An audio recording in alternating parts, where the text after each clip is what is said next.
Good evening and welcome to Zoom In on a Fresh Conversation. It is Monday night all over again, and thank you for being here. We had such a good time at the Fresh Book Festival. I don't really want to keep talking about it, but I can't stop talking about it because it was at the end of February and everyone had such a wonderful time. We have people calling online, calling on the phone, wanting to sign up already, and I don't even know where it's all going to be yet. So we are very grateful for that, and thank you for everybody who was there. But tonight, we have a very special guest. Her name is Ms. JoJo Oneal, and we are celebrating her as part of Women's History because I think she's the only woman I know who's been in the industry of radio, TV, commercials for almost 40 years and has not had to leave the state that she lives in. And so when we think about the age of TikTok and Instagram and Pandora and Sirius Radio and all the things that could have pulled her away, she was able to stay here with us in the state of Florida and just working between Orlando and Jacksonville, Florida. A DeLand native, I'd like to introduce to everybody, Ms. JoJo Oneal. Thank you for being here tonight. So JoJo's on, you have to unmute yourself. Thank you. Yay. I did. I was trying to click on the unmute the whole time, but thank you so much for having me. Thank we you. are all family, and you are some amazing family members to me that I enjoy spending time with. I'm always up at the Fresh Book Festival. I look forward to that every year. Had a great time. And we're just going to do a brief introduction and then we'll go right into it. So the Fresh Book Festival is brought to you by Ladero Press, Islands Diamonds LLC, Milton McCulloch, and a Dante production. And the Fresh Book Festival for 2024 will be February 22, 23, 24, and we will have registration opened up sooner than I thought. So please stay tuned. If you have any questions for JoJo, please leave them in the chat room. We'll have time for questions at the end of the conversation. And this conversation is being recorded. Good evening, JoJo. Please just take a moment to give a brief background about who you are. Well, most of you already know who I am. Like Donna said, a native of DeLand, educated in Volusia County Public Schools. I spent my first year of college at the University of South Florida in Tampa, thinking that I wanted to major in biology pre-med. God had other plans. I took an elective course in communications and decided, hey, this might be cool. And ended up transferring from Tampa to Orlando to UCF. And began studying radio, television, broadcasting there. And something that I always like to make very clear, because as we have seen from some of the politicians, they just put anything they want on their resumes to get elected. I do not have a degree in radio, television, broadcasting. I studied, and if you notice, I will always say, I studied radio, television, broadcasting at the University of Central Florida. What I was seeing back then in the early to mid 80s, I saw a lot of people getting degrees in radio, television, broadcasting under that communications umbrella, but not being able to use them in the industry. And so I was fortunate enough, very blessed enough, to have a radio station show interest in me after participating in a pageant. And the radio station was sponsoring that pageant, and they heard that I was majoring in radio, television, broadcasting.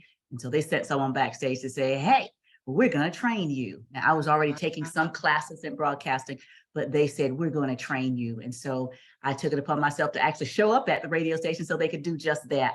And that was in 1984. And I haven't looked back since. I dropped the classes. I chose the experience over the degree because I figured I could always go back later if I wanted to. And I did go back for a little bit in the 90s. But no, I did not get a degree in radio, television, broadcasting. But at this point, since 1984 consistently, I think I got a degree. Yeah, I think you got that. I think I got that. And so while honing your skills, you spent 7 years as a floor director and camera operator for Channel 9 Eyewitness News Daybreak, WFTV-Orlando. Tell us about that journey. That was an interesting journey, and it just came about as, still in radio full time, and just realized, wait a minute, I did study radio and television, and I'd never done any TV. So that was in 1999. And so I happened to know a meteorologist over there at the time, and I just called and said, hey, Jim, who do I talk to if I wanted to just come in and watch a newscast? And so he connected me to a gentleman at that time. And I went in and I used to watch the newscast, just on my own time, just sitting there watching. And I guess they thought I was looking for a job because, eventually some of the studio workers would be like, hey, you want to run the teleprompter? Hey, you want to come run the camera? Hey, I'm like, okay. So about a month into doing that, the production director at the time, I can't remember if that was his exact title or not, but the person in charge of hiring studio production staff, he called me, he says, hey, give me a call back. We might be able to use you. And I'm like, wait, what? I stumbled across a part-time job in television. And so that was how I spent 7 years as a production assistant.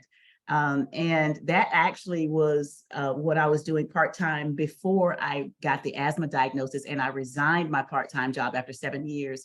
I have since gone back to Channel 9. I have been back there since 2018, but in this time, I am a technical director in the master control room, and we just basically keep all the programming on the air.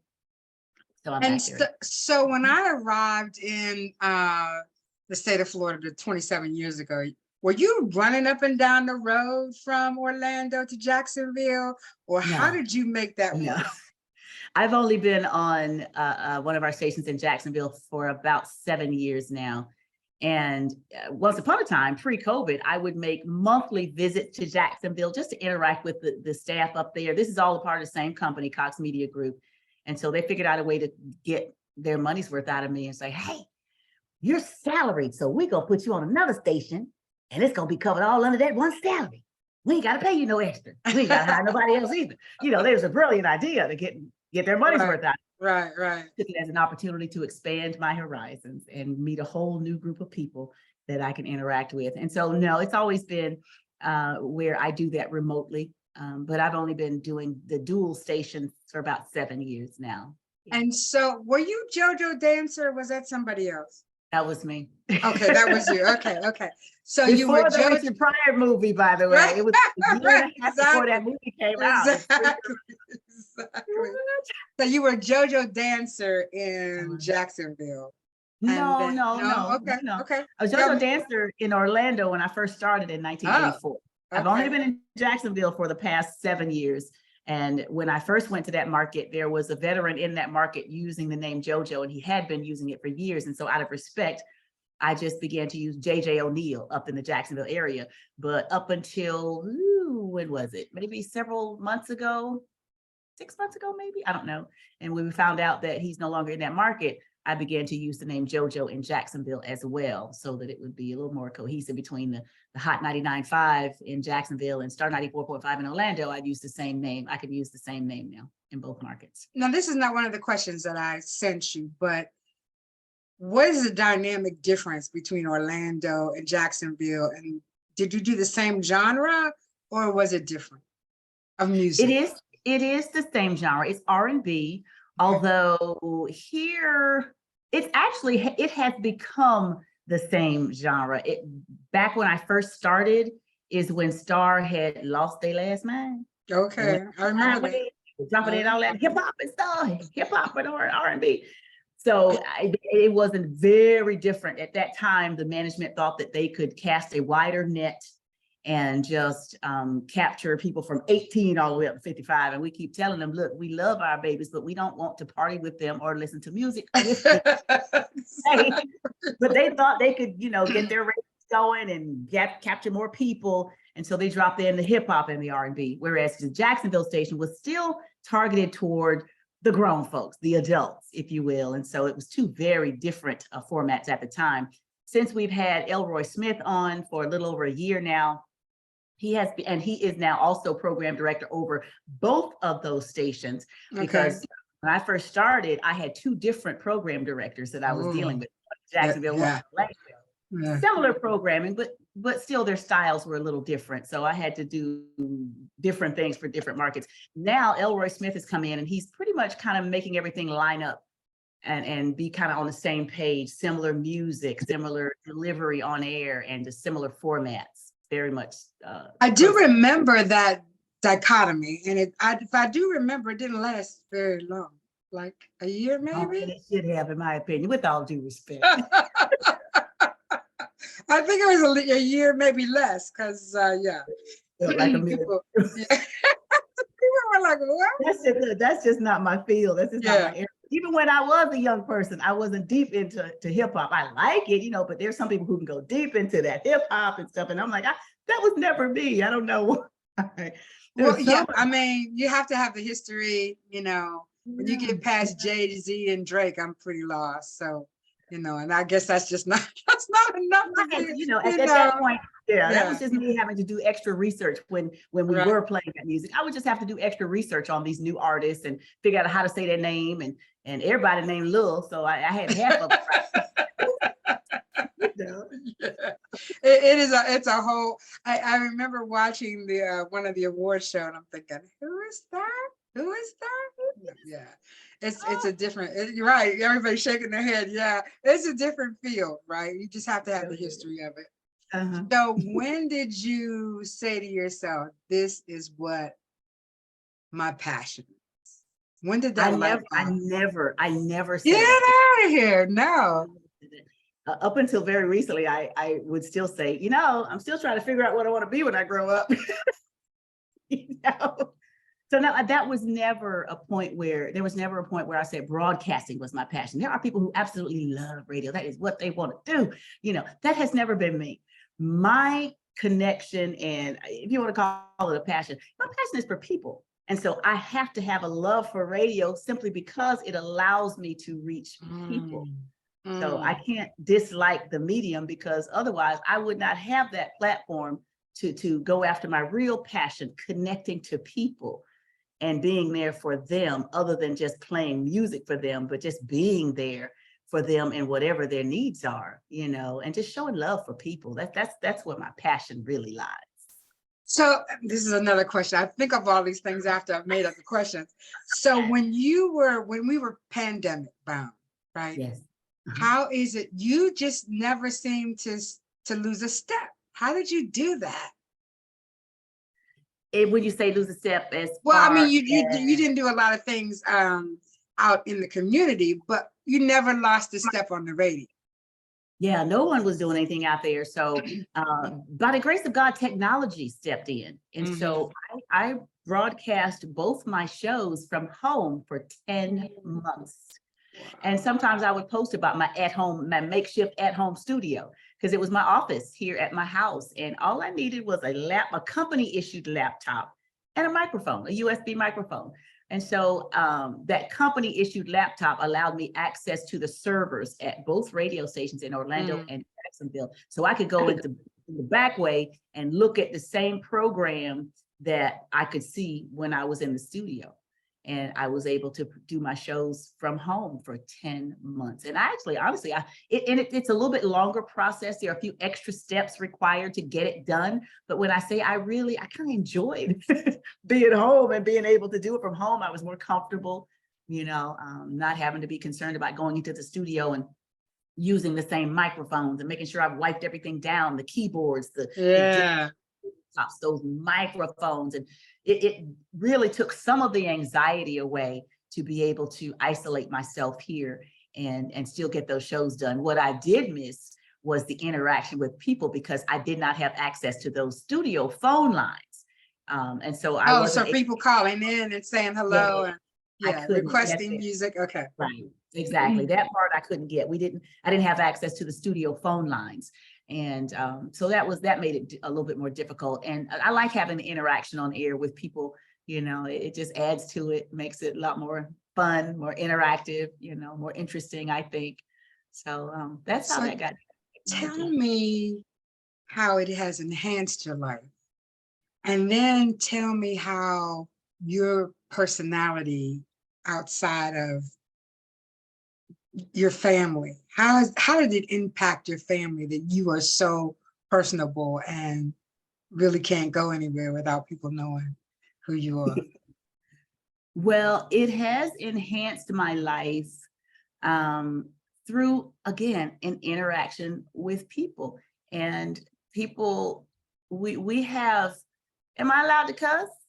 Yeah, go ahead. This is my show. Don't cuss anymore, but I still remember how. But people have good bullshit meters, and so they know who's being sincere with them and who's not, especially grown folks our age. We know it's like, look, that's who you are on the radio, but who are you off the air? Right.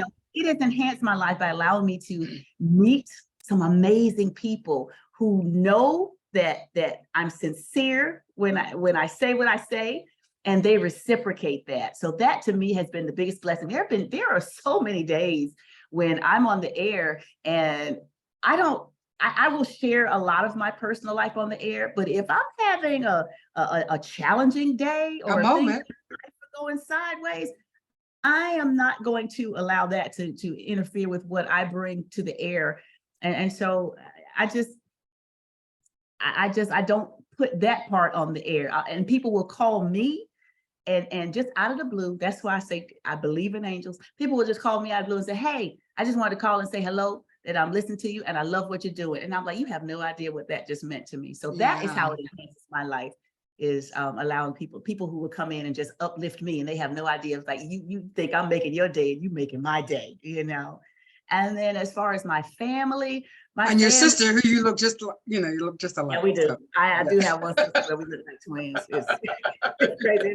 The older we get, the more we look alike. Yeah. So, yeah, but as far as my family, they have known from a very early age who they were going to have to deal with. I mean, my mother basically groomed me for these types of occasions, and for such a time as this. When I was about 5 is when she would put me on every program at the church. It was Easter, it was Father's Day, Mother's Day, Pastor's anniversary, AIDS Society, it's choir's anniversary. My baby gonna do a poem in front of the church, in front of everybody. She's gonna stand there straight up. She's gonna project her voice and she's gonna read like nobody's business. So she was preparing me for these things, even back then. And my family knew, my earliest time performing was, I started baton twirling at the age of 12. And next thing you know, the next year, 13, I made the majorettes in junior high school. So I'm on a football field at halftime in a little skimpy outfit, twirling a little metal stick, Right. And then from there, moved into performance dance, ballet, tap, jazz, on stage, doing stuff, So they've always known who they've dealt with. I did beauty pageants, and just so they have been so supportive of me over the years, and so proud. They're proud of me, and I'm grateful for that. And they really, that what they have to deal with, for example, at family gatherings, and when I go and when I am off the air, sometimes I do need to power down sometimes. Right. But if I'm going to a family gathering, I feel like they deserve to. They love that JoJo they hear on the air. Right. And so they want a part of that at the family gatherings, at the Christmas gatherings and Thanksgiving. Mm-hmm. Sometimes I just want to go and sit in the corner and just look at my family and smile. But I'm like, okay, I give that JoJo to everybody else.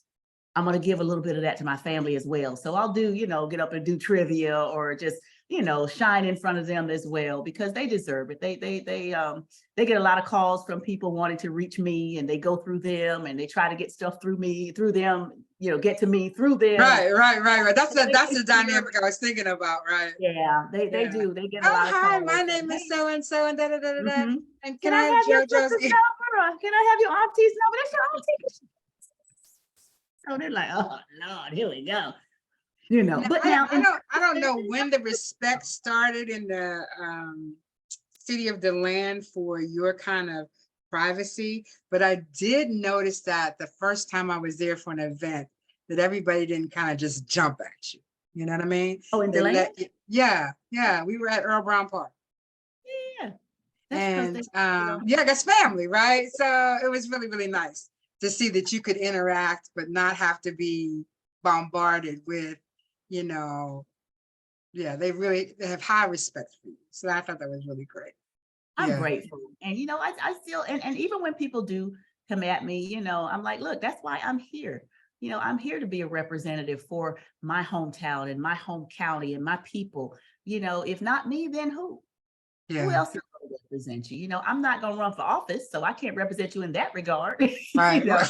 If there's anything else that I can do for you to enhance your life or to make your day better or to help you win a fight, a battle of some sort, then absolutely, come at me. And people still do, they'll come up and they'll want this, they'll want that. And I'm like, if it's something that's within my power, then I try to make it happen. If I don't know, then I'll try to help them find out. I like to be a facilitator also and connect people. So what was it like to see your face on Woodland Boulevard in a band? That was mind blowing. That is the same strip of town that I used to march through twirling my baton as a majorette in junior high school and in high school. It's the same little strip that I used to ride on the back of the car down the middle of the street of DeLand as Miss DHS on the back of a car, you know, and the same street to see my face on there as, you know, returning home as a Black History Month honoree. That really meant the world to me. It brought tears, actually. I'm sure. It was a beautiful banner. Yeah, Anyone I think who has love from their hometown, it's got to be special. I know there are some people who probably can't go back to their hometowns because people don't want to see them coming, you know, so I take nothing for granted. I am so grateful for the love. I was at someone's birthday party just yesterday in Deltona, and two of the young ladies who, they're not my classmates, they were a little younger than me, but we were in high school at the same time, and they were just sitting there chatting with me going, you know, we remember when you first went on the radio back in the 80s, they said we were so proud, you know, and so that just, I've always gotten the love from everybody in my hometown, even people who didn't like me back in the day. Right. Well, I mean, yeah. But I feel nothing but love. So. It's like when I went to see New Edition, right? And you have followers from 2 to 82. Yes.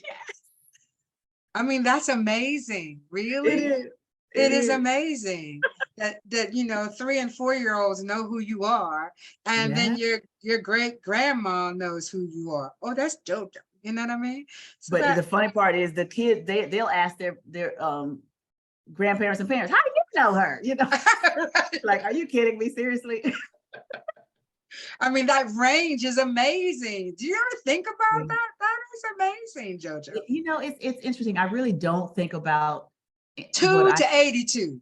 It's true. 82. Until you say it out loud, I really don't think about it. I really don't. And now it seems like lately I've been getting, you know, a lot of recognition and a lot of awards and stuff, and I'm still scratching my head going, what is this all about?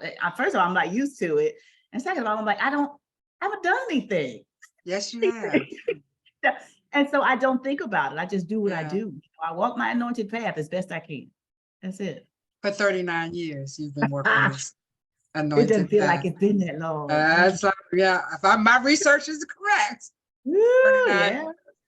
And so when did you realize that your voice could bring other streams of income? Commercials, videos, tutorials, freelance work. Yes. I started doing freelance work in 1999. Again, I believe in angels. It was a young lady I worked with at the time, a Hispanic young lady, and named Alma Renta. She used to be on Star 94.5 back in the day. I remember her. Alma Renta. And she started working for a company that was new at the time, and they were a production house. They were, you know, doing voiceovers for different clients. And she recommended me to them. She's like, hey, there's this place, they're still kind of new. It's called Sunspots Productions, and they're looking for, you know, voice talent, you know. And I said, okay. And that is how I got connected with them in 1999. And to this day, as a matter of fact, I should have sent in an audition today. I'm still in the talent pool with Sunspots Productions. And so that was when that first happened. I was like, wow, I can do voiceovers for commercials, or like you said, tutorials and ebooks and online websites and things for people and clients around the world.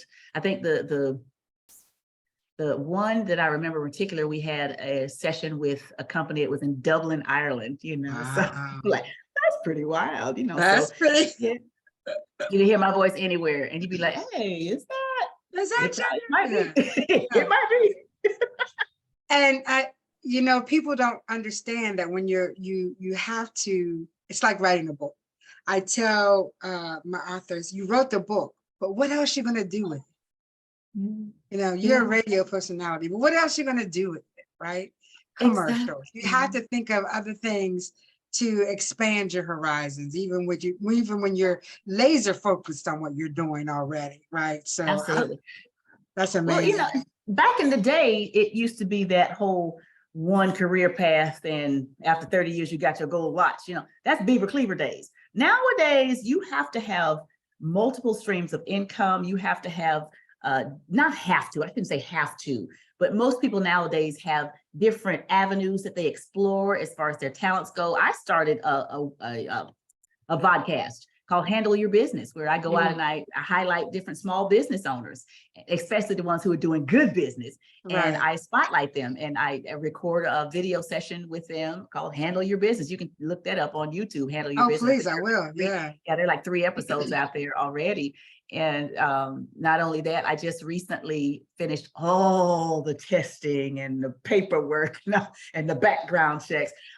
So I now am on staff, professional on call with Orange TV, which is the television station for Orange County government. So they could call me at any time and say, hey, we need you to come cover this event or come cover that event, So I do that. Or do this commercial or do that commercial. Right. I do radio full time. I do TV part time. Like I said, I just signed on with Orange TV with Orange County government. I do the vodcast. I do the voice acting, it's just whatever. It is so exciting and rewarding because we have many gifts, and the fun part is finding out the many different ways to use those gifts. Right. It's an interesting journey. Right. Yeah. I had a meeting today and they said, well, do you know about this? Do you know about? I said, no, I'm the conduit. You hit me and I'll find somebody who knows how to do what you need to do.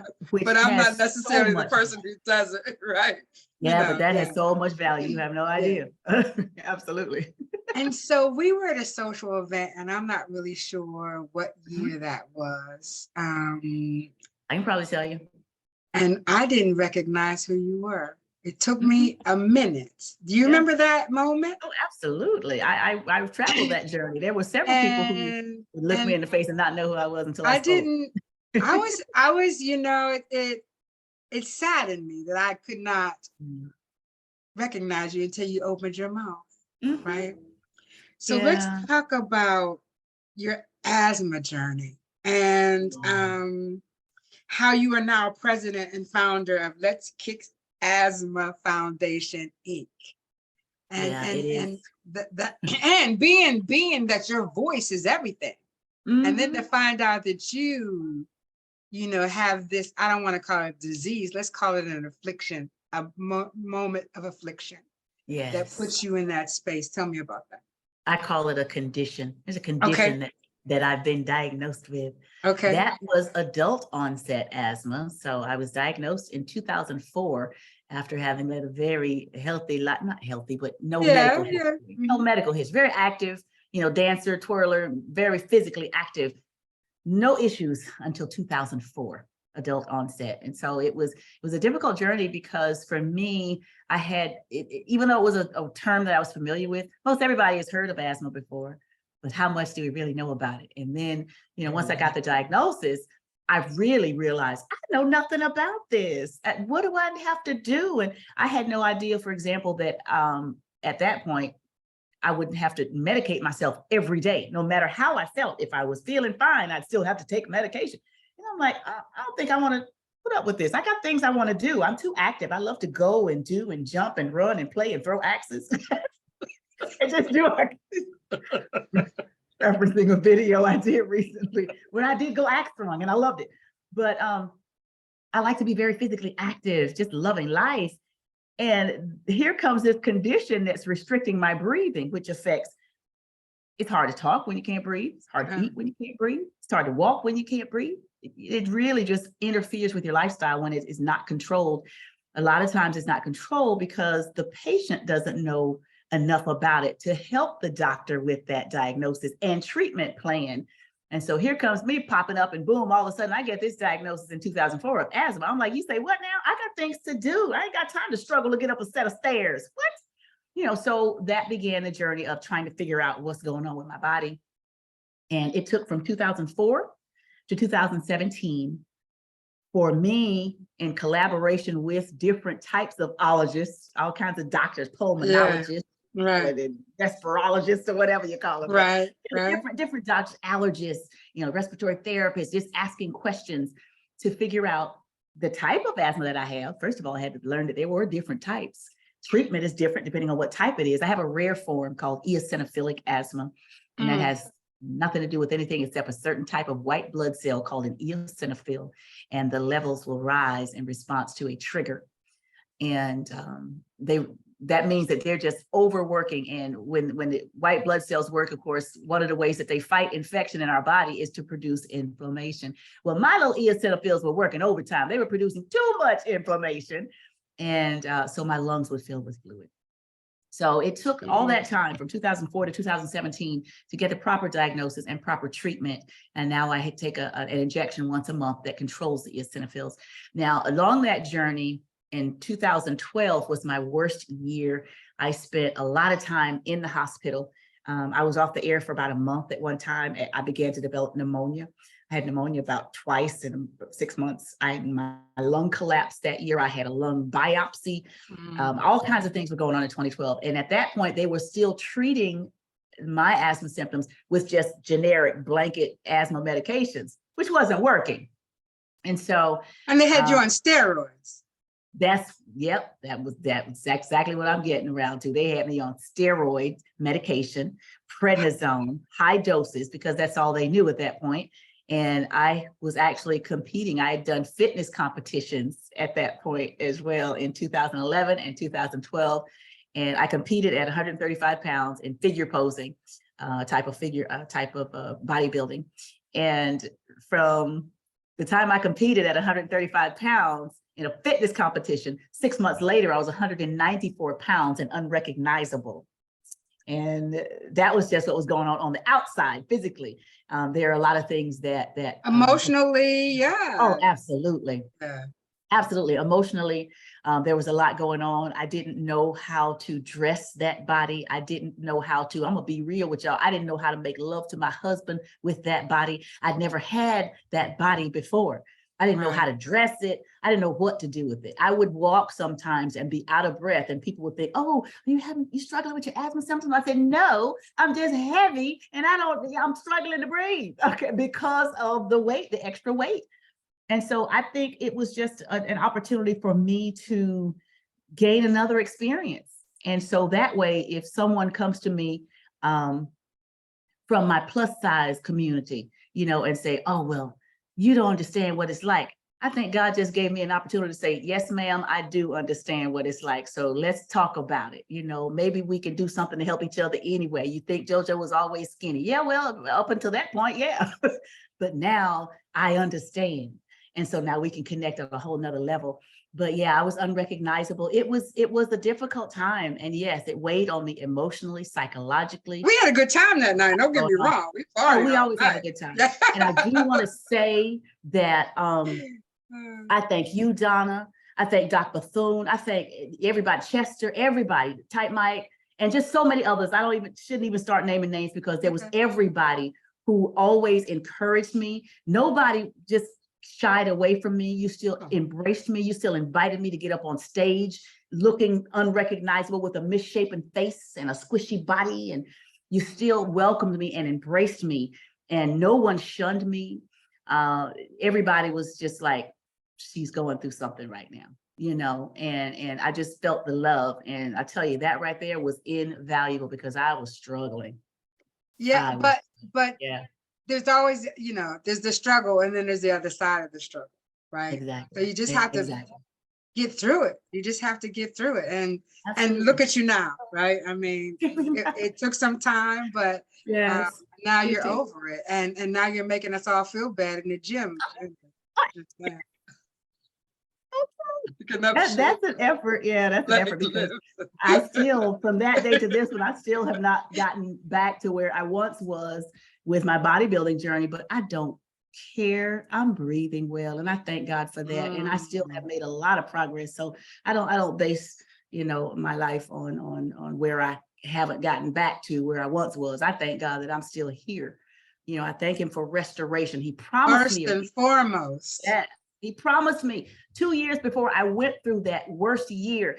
He promised me one entire year prior to 2012, that whole entire year, the word promise kept popping out at me everywhere. Songs, people imparting a word into me, into my spirit, just everywhere. The word promise was popping out at me. The following year, the word restoration was everywhere I looked and everywhere I turned.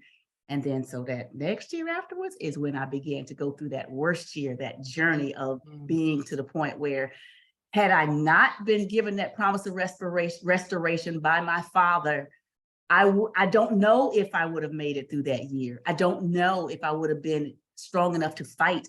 The reason I think why he allowed me to get so fit in my bodybuilding is because he knew that had my body not been it had to be healthy, ready. You had to it get would ready. not have survived. I would have died. I'm telling y'all, I would have died. I would not been able to breathe. So I thank God for every moment and every step of the journey that I've been through and what I continue to go through. But ooh, the worst part is over. Yes, it is. Hallelujah. Yeah, when you can't breathe, nothing else matters. Nothing. Oh, listen, I went through that with COVID, but that's a whole nother story. Yeah, but you do actually understand how important your lungs are when you're not able to breathe and you have to be on oxygen. Were you on oxygen at any time or no? A couple of times here and there during a rescue attempts. My worst day was the first time I had to be transported to the hospital, and my lungs were so filled with fluid that I was literally drowning. And my husband had left for work that morning, and I had sat up all night because I couldn't sleep, couldn't even lay down. And he reluctantly left for work that morning. But shortly afterwards, I realized I couldn't even get up and move around, and it began to feel like the walls were closing in on me. I'm not claustrophobic, but that day I became claustrophobic real quick. I remember walking to the back door, opening the back door, going onto the patio, thinking if I could just get more air, but my lungs were so full of fluid. And I finally said, I'm going to have to call 911. And you know, you're really in trouble when I didn't even have, can I still be honest with y'all? I didn't even have any underwear on at the time. I just had a sleep shirt on. I didn't care. When you get to the point where it's like, I don't care if these rescuers see my naked behind. I need to breathe. Come and get me. 911. And I could barely talk above a whisper. And I called. This is how good my God is. When I called 911 that day, these people were knocking on my door in 2 minutes. Why? The lady 3 doors down had fallen in her driveway and emergency crews were already on my street. Tell me there is not a God.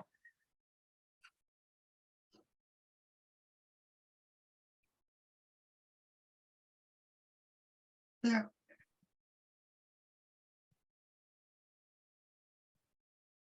The journey. But he was with me through the whole thing, and he still is. So how can I not serve him? Thank you. Thank you for being so honest, first of all. And thank you for forgiving us. Those of us who, it took a moment. It was only a moment, right? Yeah. But it took a moment. And then I said, oh, that's JoJo. Let's kick it. You know? That's it. Yeah. He still showed me love, and I'm so grateful. Yeah. So do you want to pat your face? You can if you want to take a minute. I'm good. Let me wait. Where am I? I need. Ooh, you got me, girl. Oh, yeah. When you think about. Oh, yeah. There's a song. When you think about God's goodness and all he's done for me. Woo! Yes. Woo! And so I know that you're not pitching your company, but I want to take this moment just to let people know how they can cash app you or donate to Let's Kick Asthma Foundation. Yes. Because it's not just about you, it's all the people that you help at this point, right? Yes. The gala and the awareness and the workshops that you're doing. So I want people to know that you're not sending money to JoJo. You're sending money to all the streams of things that she does to prevent asthma, for workshops, for knowledge. And so if you just let our audience know how to do that, that would be wonderful.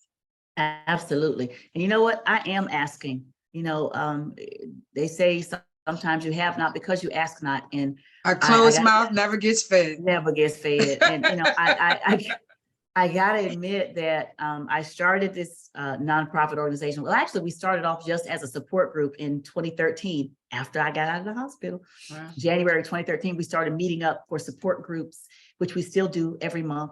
But in 2018, we became a 501c3 nonprofit organization. So in addition to every month, we provide support group meetups that are very educational. But we also provide outreach services for asthma patients, things that sometimes people, you know, tend to not think about unless they've had to deal with asthma, you know, allergy-friendly bedding, draperies, rugs on carpeting, getting them cleaned and getting Ripping up all the of carpets in your house, right? Yeah, yeah, if you can pull them up, if you can, but yeah. these are the things that may be a trigger for someone's asthma symptoms, and we try to help them with that. Also, the medications are very expensive. Just as an example, the medication that I take, that shot once a month, by the Yeah. grace of God, he promised me a healing. And so, yeah, my insurance company covers the 80%. And then the drug company came back with a copay assistance program that covers the other 20. And so that $3,000 a month shot that keeps me breathing, but for the grace of God, it's covered. But there are some people who still have different types of medications that they struggle to pay for.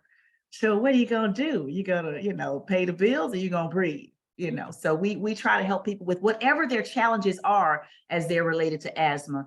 And so there is a tab on our website on letskickasthma.org. Under resources, people can ask for financial assistance from this nonprofit. And that's where the ask comes in, because I don't have any more in my coffers, personally, in my pockets, to carry the organization. And so every year we have a fundraiser. And because we're so new, it takes time for that particular fundraising event to actually turn a profit. And so we're coming up on the 4th annual Let's Kick Asthma Benefit Gala. And I am just determined that this year, can we turn a profit? Can we just get some money into this organization?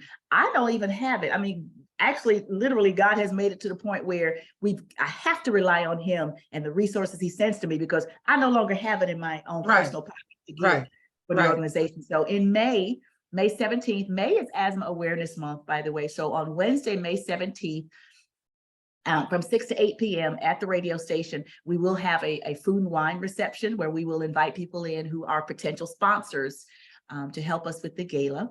All this information is going to be on our Facebook page and our Instagram pages too. And then August 19th at the Rosen Center Hotel, once again, we will have our talent showcase. Oh, we got a great talent showcase lined up again this year. You're going to love it. But that is our biggest fundraiser of the year that I'm really trusting God that we will actually be able to turn a profit this year, because it takes money to put on a production like that. And we do it on bare bones. There are people who, some people volunteer. My committee volunteers, I volunteer.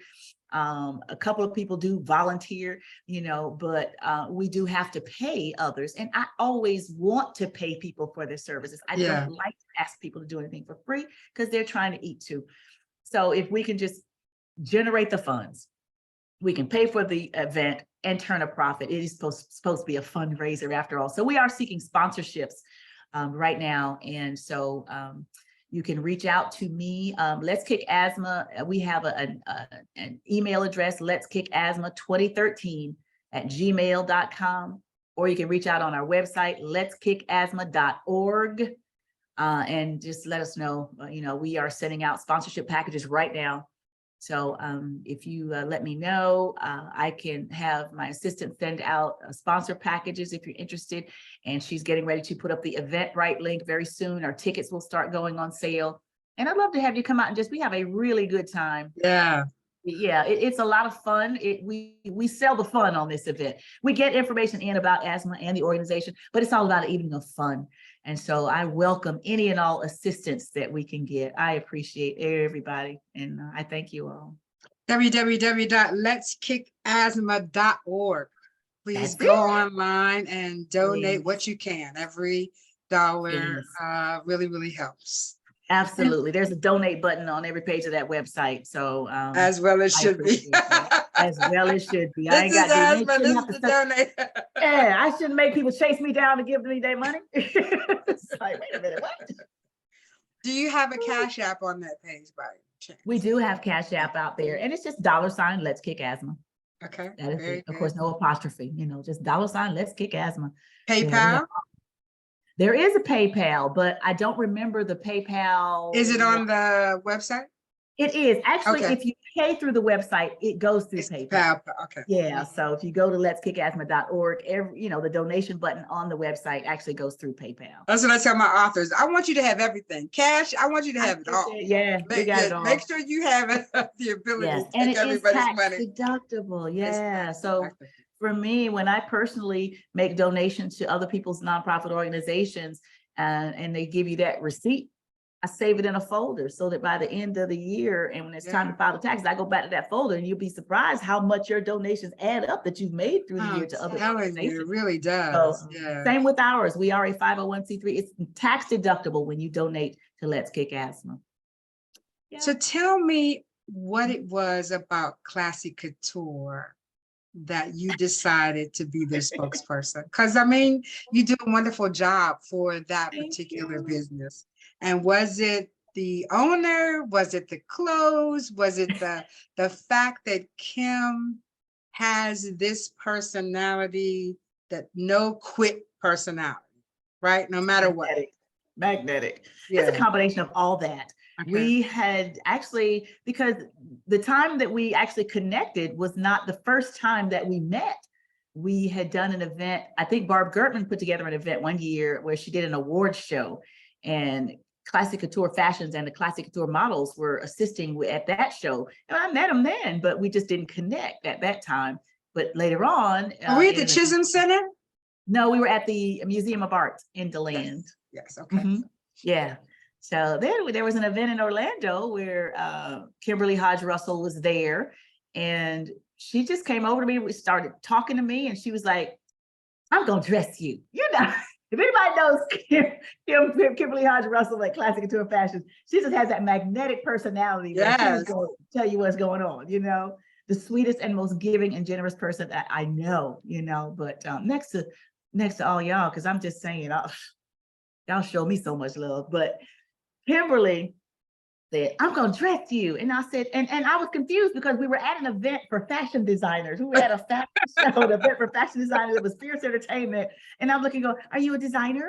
Are you a seamstress? Do you make, what do you do? You know, she's like, no, she said, I have a boutique. I'm opening a boutique. And I'm like, okay. All right. And when I first saw her, she has this youthful appearance about her. Of course, when she speaks, you know, she's grown woman knowledge, but to look at her, she looks a lot younger than what she is. And so I remember saying to her, okay, yeah, but I can't be dressing all young. And so I said, because I'm a lot older than I look. She's like, girl, we the same age. You know, once we chatted a little further, I was like, okay, so I can't do all the other little tight stuff that, you know, that some of them 20-year-olds can wear, but you and I, we can do business, you know. And so here's the thing, anybody could have dressed you. Oh, you think? You could have put that olive branch out to almost. No, I couldn't. You see the girl that Oscar had a feather across here.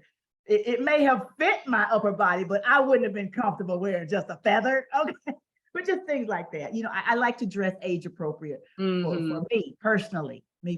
You know, I just like to dress age appropriate. Yeah, I like to, you know, feel sexy and stuff, but I personally feel that I can do that without showing every single thing that God gave me to everybody, you know. So that's just part of your spirit. You could have said, nah, I'm good, I got enough clothes. No, I actually needed that because a lot of people but no, seriously, because a lot of people think, and some people may, but in my particular case, my company does not give me a budget for clothing. I don't have a clothing allowance. I don't have a hair and makeup allowance, you know. So when people ask me outside of the radio station, because I do freelance work on my own, I do have a manager, by the way, Andrea's Talent Management. She does bookings for me independent of the radio station. So there is no budget for me to get the hair done and to get my little crochet. And to look glamorous, right, y'all? You know, there's no budget for that. That has to come out of my pocket if that's something that I want to do, those appearances. And so when Kimberly approached me and said, hey, I'm going to dress you, I'm like, well, thank you. Because one, it gets me out of the department stores where I might run up on somebody else, 2 or 3 people wearing the same outfit, which happened one time. There was like 3 people. I'm like, I'm going to go back to my cabin. Anyway, this is before I met him. Well, the boutique shopping, it gives that personalized attention. Mhm. It gives you a confidence in knowing that, hey, I'm going to get this outfit and you're not going to see everybody else in it, because for me, I have to be on the stage a lot of times with the microphone in the spotlight. So, you want to stand out and look different from all the rest of your guests who are there, just trying to make it a special evening.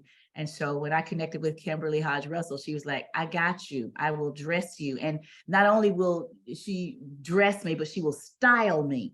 And so it's not just going there and getting an outfit. She's like, okay, what's the event you have? What type of flavor do you need? Is it an outdoor event? Is it a formal? Is it a church event? She can dress you from the church out to the club. Right. So once she finds out the flavor of the event, then she'll put together an entire package, the accessories and the outfit itself, and make sure that it looks just right. And I'm proud to represent Classic Couture Fashions. In Orange City. In Orange City, 1209 Saxon Boulevard, Orange City. I often say, if y'all don't know where Classic Couture is, do you know where the Sonic is? Right. Right there on Saxon Boulevard near I-4. If you know where Sonic is, then Classic Couture is in the plaza right next door. Across the street. Right. That's it. Exactly. Yep. Right next So I love Kim. I mean, we're really good friends. So I am so proud of the collaboration and how it helps you and it helps her at the same time. And you know what? Our hours just about up. Can you believe it? Oh my goodness. It's 8:56. So I'm going to not. No. Yeah, I'm not going. No, I don't want to hold you because listen, I try to be timely. And that's what you get for having a guest who talks for a living. No, right? I love talking to, right? I love talking to. So tell me you have to mentally prepare yourself every day. Because of your asthma, because of who you are, because of the way you have to present yourself. I mean, I can probably go somewhere and say, ugh, you know what I mean? Because nobody's going to come back to me and say something, right? But you have to be on all the time. So tell me what JoJo says in the morning to let you motivate yourself to be on, because you're on. I am. You're on. All the time. Yeah. Nowadays, since the worst of my asthma struggle, it's a lot easier because for me, when I open my eyes every morning, that first of all means that I was able to sleep because I was breathing well. Yeah. And if I wake up, that means I'm still breathing. And so that right there is a bonus. And so once that happens, it's straight on my knees. It's on, right. Knees, right at the side of the bed and just, getting it in. What's my assignment today? Whose life am I supposed to touch today?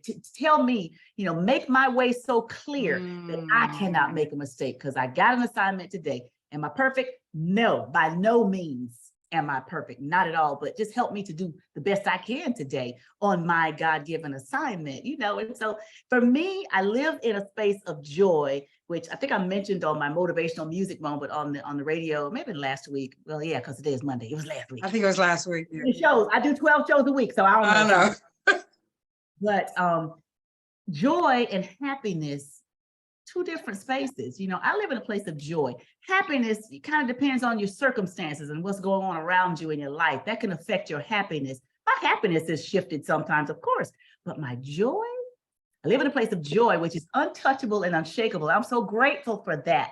That's what gets me through each day. If I had to rely on happiness, it would be an entire struggle and a whole vibe worth of struggle. But I don't live there. I don't live there. I live in a place of joy. And so that's your motivation every morning. Once you wake up, it's like, yeah. I got more to be thankful for and more to be happy about than I do to not be happy about. So that scale is tipped in the favor of, joy, happiness. It's heavy on that side. Yeah.